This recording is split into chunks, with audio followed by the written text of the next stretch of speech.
اشرح لي صدري ويسر لي أمري واحلل عقدة من لساني يفقهوا قولي أما بعد ربنا زدنا علما وارزقنا فهما برحمتك يا أرحم الراحمين. Segala puji syukur kehadirat Allah Subhanahu wa taala. Pada hari ini Allah Subhanahu wa taala masih memberikan kita keislaman, keimanan, kenikmatan dan kesehatan sehingga kita dapat berkumpul bersama untuk melaksanakan salat zuhur berjamaah disertai dengan menghadiri taklim setiap ba'da zuhur selama bulan suci Ramadan. Salawat dan salam selalu tercurahkan kepada Nabi Muhammad sallallahu alaihi wasallam beserta keluarga, para sahabat dan para pengikutnya yang terus istiqamah menegakkan agama Allah di bumi ini sampai akhir zaman. Hadirin jamaah yang dirahmati Allah Subhanahu wa taala, tidak terasa kita sudah memasuki 10 terakhir bulan suci Ramadan. Mudah-mudahan kita semakin meningkatkan ibadah di bulan suci Ramadan, terutama ibadah-ibadah yang memang dianjurkan di 10 terakhir bulan suci Ramadan. Hadirin jamaah yang dirahmati Allah Subhanahu wa taala, kita melanjutkan pembahasan tentang hakikat ilmu fikih dan keulamaannya. Qala al-musannif rahimahullah taala wa nafa'ana bihi wa bi 'ulumihi fid darain amin ya rabbal alamin. Wa yasallallahu ta'ala al-'afwa wal 'afiyah fid dunya wal akhirah liyasunahu Allah ta'ala 'anil bala'i wal afat. Dan memohon pula kepada Allah Subhanahu wa taala supaya diberi ampunan dan keselamatan di dunia dan akhirat, supaya Allah Subhanahu wa taala menjaga dari musibah dan malapetaka. Jadi kita sebagai umat Islam, sebagai hamba Allah Subhanahu wa taala dianjurkan untuk berdoa, memohon kepada Allah Subhanahu wa taala. Agar apa? Agar kita terhindar dari sesuatu yang tidak kita inginkan, musibah, malapetaka dan lain sebagainya. Fa inna man usifa du'a lam yuhram al-ijabah. Karena sesungguhnya seseorang yang telah diberi rezeki berupa doa, niscaya doanya akan dikabulkan oleh Allah Subhanahu wa taala atau diijabah oleh Allah Subhanahu wa taala. Maka berdoa ini adalah hal yang memang diperintah oleh Allah Subhanahu wa taala. Allah langsung yang memerintahkan kita untuk berdoa. Di dalam Al-Qur'an Allah Subhanahu wa taala berfirman, "Wa idza sa'alaka 'ibadi anni fa inni qarib ujibu da'wata da'i idza da'an falyastajibu li wal yu'minu bi la'allahum yarshudun." Dan apabila hamba-hambaku bertanya kepadamu Muhammad tentang aku, maka sesungguhnya aku dekat, aku kabulkan permohonan orang yang berdoa apabila dia berdoa kepadaku. Hendaklah mereka itu memenuhi perintahku dan beriman kepadaku agar mereka memperoleh kebenaran. Jadi bukan hanya Allah memerintahkan kita untuk berdoa, tapi Allah pun memerintahkan kita untuk apa? Untuk memenuhi perintah Allah Subhanahu wa taala dan beriman kepada Allah Subhanahu wa taala, dan juga meninggalkan segala larangan Allah Subhanahu wa taala. Salah kalau seandainya kita masih berbuat maksiat, berbuat dosa, ya, berdoa ya berdoa, ya, tapi maksiat jalan, itu tidak dibenarkan. Maka barengilah dengan memenuhi perintah Allah, meninggalkan larangan Allah, beriman kepada Allah, insya Allah apapun doa kita akan dikabulkan Allah Subhanahu wa taala. Hadirin jamaah yang dimuliakan Allah Subhanahu wa taala, Allah akan memberikan pilihan terbaik untuk kita. Ada yang ketika berdoa Allah langsung kabulkan. Ada juga Allah akan menggantinya dengan yang lebih baik dari dia yang dia inginkan. Allah akan menggantikan. Ketika kita ingin sesuatu, Allah tidak mengabulkan apa yang diinginkan, tapi Allah memberikan apa yang dibutuhkan. Ada juga yang doanya itu akan dikabulkan untuk tabungannya di akhirat nanti. Dikabulkannya nanti di akhirat. Ada yang seperti itu.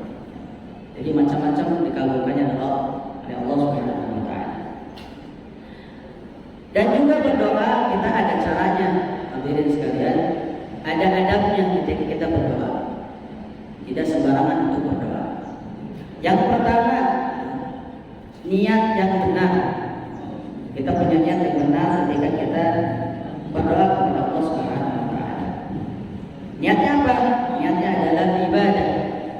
Ibadah kepada Allah Subhanahu wa taala. Kemudian juga kita menggantungkan harapan dan keinginan kita hanya kepada Allah Subhanahu wa taala. Jadi niatnya benar. Yang kedua, berdoa dalam keadaan suci. Ini lebih afdal kita berdoa dalam keadaan bersuci. Kemudian ada berdoa yang lain menghadap kiblat. Menghadap kiblat salah satu adab berdoa. Sebagaimana firman Allah Subhanahu wa taala, "Wa min haitsu kharajta fawalli wajhaka shatral masjidil haram, innahu al-haqqu min rabbik, wa ma Allahu ghafilun 'amma ta'malun."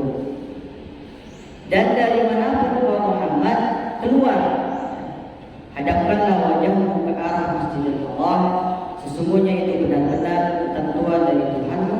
Allah tidak lengah terhadap apa yang kamu kerjakan. Kemudian di dalam firman Allah yang lain dikatakan, dan dari manapun kau Muhammad keluar, maka hadapkanlah wajahmu ke arah Masjidil Haram.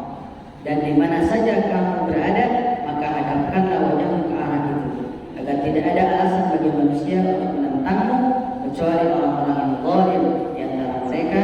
Janganlah kamu takut kepada mereka, tapi takutlah kepadaku, agar aku sempurnakan nikmatku kepadamu dan agar kamu mendapat petunjuk. Jadi mengarah kiblat itu lebih baik ketika berdoa. Kemudian adab yang lain adalah menengadahkan bagian dalam telapak tangan, menengadahkan di angkat tangannya. Jadi tidak seperti ini dibalik, tapi menengadah. Kita berdoa kepada Allah Subhanahu wa taala. Sebagaimana Rasulullah SAW bersabda, jika kamu meminta kepada Allah, maka mintalah dengan menengadahkan bagian dalam telapak tangan. Janganlah kamu memintanya dengan menengadahkan ujung telapak tangan. Dibalik, kita berdoanya dibalik. Tidak seperti ini, tapi telapak tangan paling dalamnya. Kemudian adab yang lain juga adalah ketika berdoa, hendaklah kita memulai berdoa, membuka doa kita, menutup doa kita dengan pujian kepada Allah, dan juga sholawat kepada Rasulullah SAW. Ini yang dianjurkan. Jadi tidak asal berdoa. Apapun itu bahasanya, ketika kita berdoa, baik itu bahasa Indonesia, bahasa Melayu, bahasa Inggris dan sebagainya, maka awalilah doa kita dengan pujian kepada Allah dan bersolat kepada Rasulullah SAW di awal dan di akhir, di pembuka dan di penutup. Sebagaimana Rasulullah SAW bersabda, jika salah seorang dari kalian berdoa, hendaklah dia memulainya dengan mengucap hamdalah serta puja-puji kepada Allah Subhanahu wa taala, lalu bersalawat kepada Nabi, barulah setelah itu dia berdoa meminta apa yang dia inginkan. Contohnya seperti ini. Nah, jadi jemaah sekalian, ketika kita berdoa awal Bismillahirrahmanirrahim, Alhamdulillahirabbil alamin, Allahumma shalli ala sayyidina Muhammad wa ala ali sayyidina Muhammad. Nah, itu awalannya, pembukanya. Lalu kita berdoa dengan bahasa apapun, bahasa yang memang baik. Kemudian ketika sudah berdoa, akhiri doa kita dengan pujian juga kepada Allah dan bersalawat kepada Rasulullah SAW. Ya, contohnya, Wassallallahu ala sayyidina Muhammad wa ala alihi wa sahbihi ajma'in. Subhanaka rabbika rabbil izzati amma yasifun, wa salamun ala mursalin walhamdulillahi rabbil alamin. Nah, ini harus diakhiri. Ataupun contoh yang lain, Wassallallahu ala sayyidina Muhammad wa ala alihi wa sahbihi ajma'in. Da'wahum fiha subhanakallahumma wa tahiyyatuhum fiha salam wa akhiru da'wahum alhamdulillahi rabbil alamin. Ini seringkali dilupakan oleh sebagian orang, bahkan rata-rata mungkin melupakan. Ketika berdoa saja, tapi tidak diperhatikan adabnya. Jadi adabnya adalah membuka dan menutup doa dengan pujian kepada Allah dan bersalawat kepada Rasulullah Sallallahu Alaihi Wasallam. Kemudian ada berdoa yang lain adalah berdoa dengan rendah hati, suara lembut dan penuh harap. Yang tidak ada doa dengan rasa sombong. Sebagaimana firman Allah Subhanahu Wa Taala, "Ud'u rabbakum tadarru'an wa khufyah, innahu la yuhibbul mu'tadin." Berdoalah kepada Tuhanmu dengan rendah hati dan suara yang lembut. Sungguh Dia tidak menyukai orang-orang yang melampaui batas. Jadi berdoa pun kita harus dengan lemah lembut, ya, dengan rendah hati, dengan penuh harap. Tidak ada rasa kesombongan ketika berdoa. Kemudian adab yang lain ketika berdoa adalah dengan rasa harap, ya, berharap.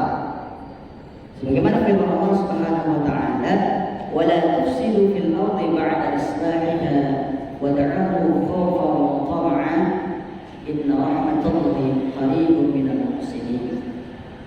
Dan janganlah kamu berbuat kerusakan di bumi setelah diciptakan dengan baik. Berdoalah kepadanya dengan rasa takut dan penuh harap. Sesungguhnya rahmat Allah sangat dekat kepada orang yang berbuat kebaikan.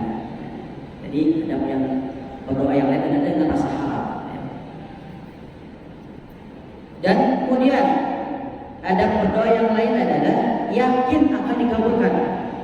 Yakin akan dikabulkan doa kita oleh Allah Subhanahu wa taala. Ya. Allah Subhanahu wa taala Maha mengabulkan doa selama tidak ada sesuatu pun yang menghalanginya. Dan Abdullah bin Amr radhiyallahu anhu bahwa Rasulullah sallallahu alaihi wasallam bersabda, berdoa kepada Allah Subhanahu wa taala dalam keadaan yakin akan dikabulkan. Sesungguhnya Allah tidak akan mengabulkan doa seorang hamba yang hatinya alpa dan lalai. Jadi harus ada keyakinan dalam diri kita bahwa doa kita pasti Allah kabulkan. Jangan ada rasa keraguan. Di dalam firman Allah Subhanahu wa taala yang lain dikatakan, "Wa qala rabbukum ud'uni astajib lakum. Innal ladzina yastakbiruna 'an 'ibadati sayadkhuluna jahannama dakhirin." Dan Tuhanmu berfirman, berdoalah kepadaku, niscaya akan aku perkenankan bagimu. Sesungguhnya orang-orang yang sombong tidak mau menyembahku akan masuk neraka jahanam dalam keadaan hina. Ya.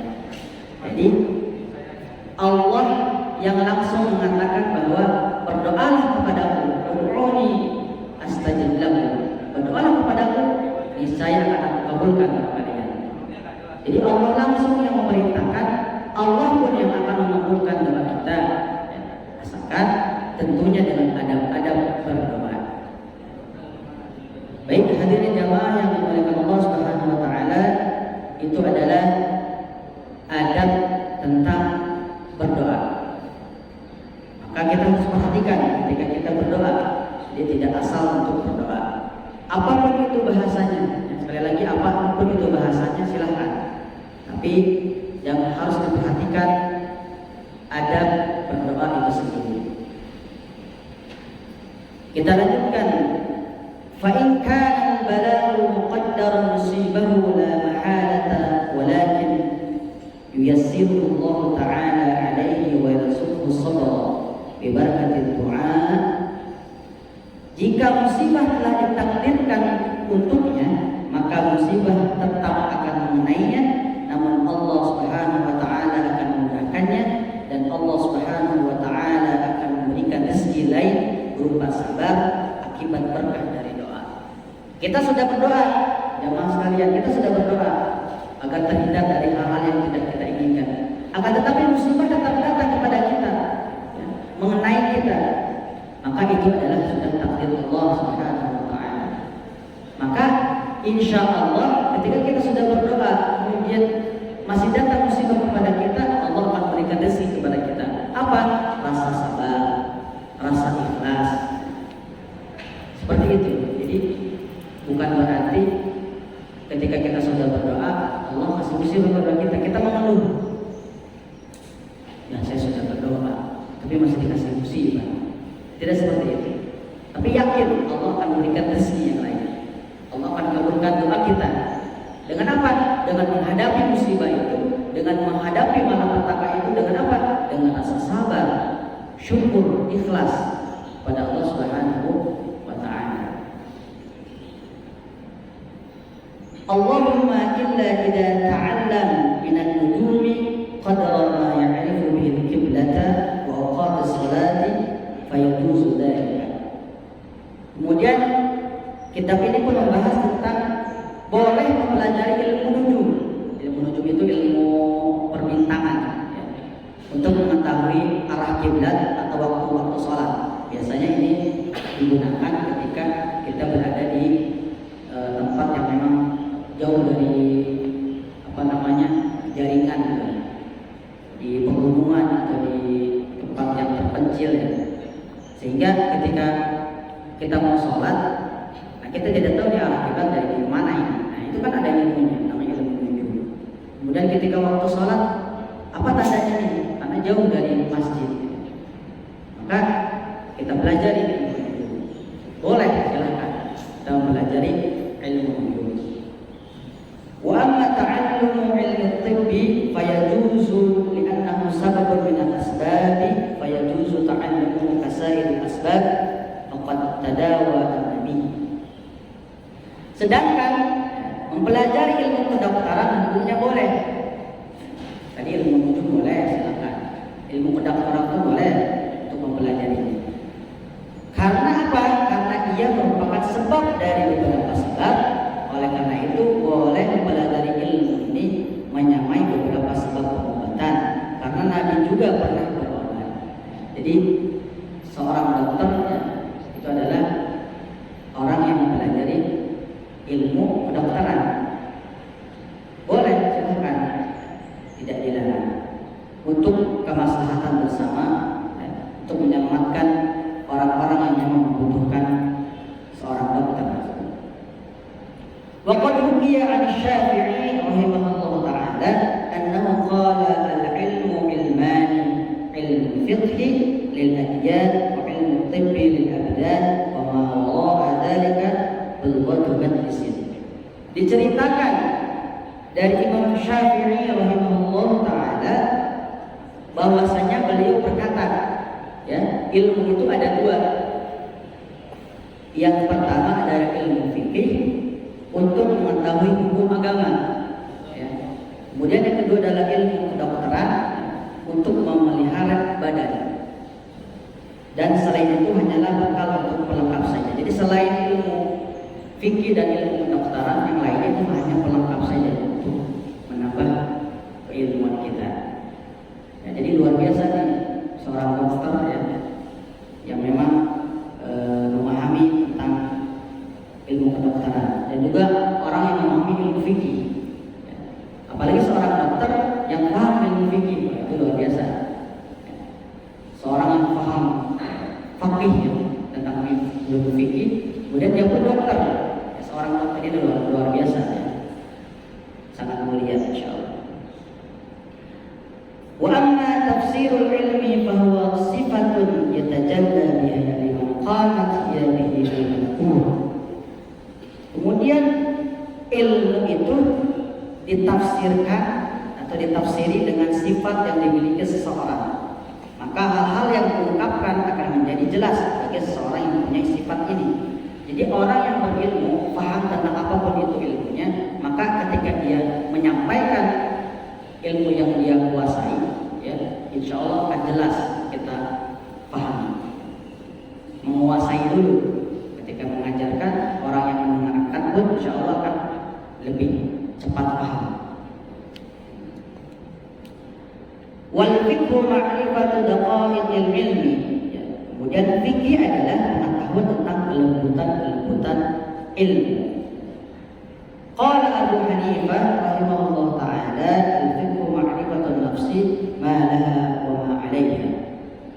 Imam Abu Hanifah berkata, fikih adalah pengetahuan diri tentang hal-hal yang berguna dan hal-hal yang berbahaya bagi diri seseorang. Ilmu fikih ini bisa menyebabkan berguna, bisa juga membahayakan. Ya. Misalnya dokter meracuni seorang pasien dengan keilmuannya, dengan keahliannya, membahayakan orang lain. Ini salah juga, ya, tidak boleh. Saking kita benci dengan seorang, karena kita dokter, kemudian bisa membahayakan orang yang kita benci.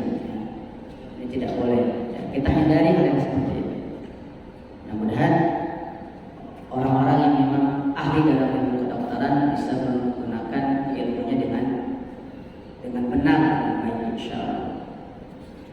Hadirin jamaah yang dimuliakan Allah Subhanahu wa Ta'ala, mungkin ini saja yang dapat saya sampaikan. Jika ada kesalahan, mohon dibukakan pintu maaf yang seluas-luasnya dari sikap saya, dari perkataan saya, atau dari materi yang saya sampaikan selama ini. Ada yang kurang berkenan, ya, mohon dibukakan pintu maaf yang seluas-luasnya. Mudah-mudahan apa yang saya sampaikan ini bisa bermanfaat untuk diri saya pribadi dan jemaah sekalian, dan kita bisa mengamalkannya dalam kehidupan kita sehari-hari.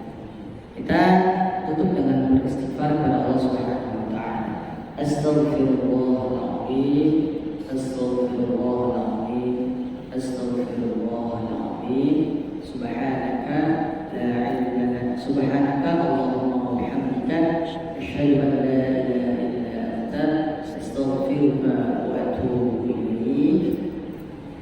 Wallahu a'lam bissawab. Astagfirullahaladzim. Assalamualaikum